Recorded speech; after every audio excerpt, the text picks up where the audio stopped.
মিছা প্ৰতিশ্ৰুতি দি যদি কোনো মহিলাৰ সৈতে কোনোবা পুৰুষে যৌন সম্পৰ্ক স্থাপন কৰে তেতিয়াহ'লে সেই পুৰুষজনৰ কিমান বছৰ জেল হ'ব। ভিডিঅ'টো সকলোলৈকে শ্বেয়াৰ কৰি দিব, কিয়নো বৰ্তমান সময়ত এনেকুৱা ধৰণৰ মিছা প্ৰতিশ্ৰুতি দি পেলাই যৌন সম্পৰ্ক স্থাপন কৰা মেছেজ মই বহুতো পাওঁ। এটা সতৰ্কমূলক বাৰ্তা সকলোকে দিব লাগে যাতে কোনোবা মহিলাই মিছা প্ৰতিশ্ৰুতিত ভুল নাযায় আৰু কোনো পুৰুষে এনেকুৱা ধৰণৰ কাৰ্যত জড়িত নহয়। ভাৰতীয় ন্যায়িক সংহিতাৰ ছেকশ্যন 69ৰ মতে যদি মিছা প্ৰতিশ্ৰুতি অৰ্থাৎ যিটো পালন কৰাৰ কোনো উদ্দেশ্যই নাই। 1 নম্বৰত বিয়া পতাৰ মিছা প্ৰতিশ্ৰুতি দি পেলাই যৌন সম্পৰ্কত লিপ্ত হোৱা।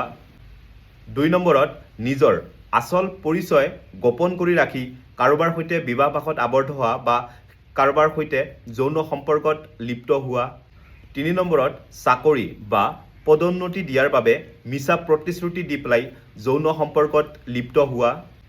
4 নম্বৰত যিকোনো প্ৰলোভন যেনে কিবা এটা দিয়াৰ আশা যদি কোনো ব্যক্তিয়ে কোনোবা মহিলাৰ সৈতে যৌন সম্পৰ্ক স্থাপন কৰে তেতিয়াহ'লে আইনী মতে যিজন ব্যক্তিয়ে এনেকুৱা ধৰণৰ কাৰ্যত লিপ্ত হয় তেওঁ বিপদত পৰিব।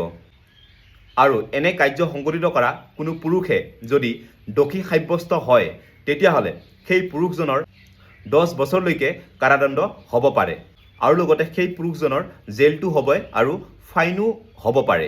আৰু এনেকুৱা ধৰণৰ অফেন্সবিলাক বা এনেকুৱা ধৰণৰ ঘটনাবিলাক কগনিজেবল অফেন্স বুলি ধৰি লোৱা হয়, য'ত পুলিচ অফিচাৰে আপোনাক উইদাউট ৱাৰেণ্ট এৰেষ্ট কৰিব পাৰে বা যিজন পুৰুষে এনেকুৱা ধৰণৰ কাৰ্যত জড়িত থাকে তেওঁক পুলিচে উইদাউট ৱাৰেণ্ট এৰেষ্ট কৰিব পাৰে আৰু এয়া নন বেইলেবল হয়, অৰ্থাৎ কোৰ্টে ডিচাইড কৰিব আপুনি বেল পাবনে নাই।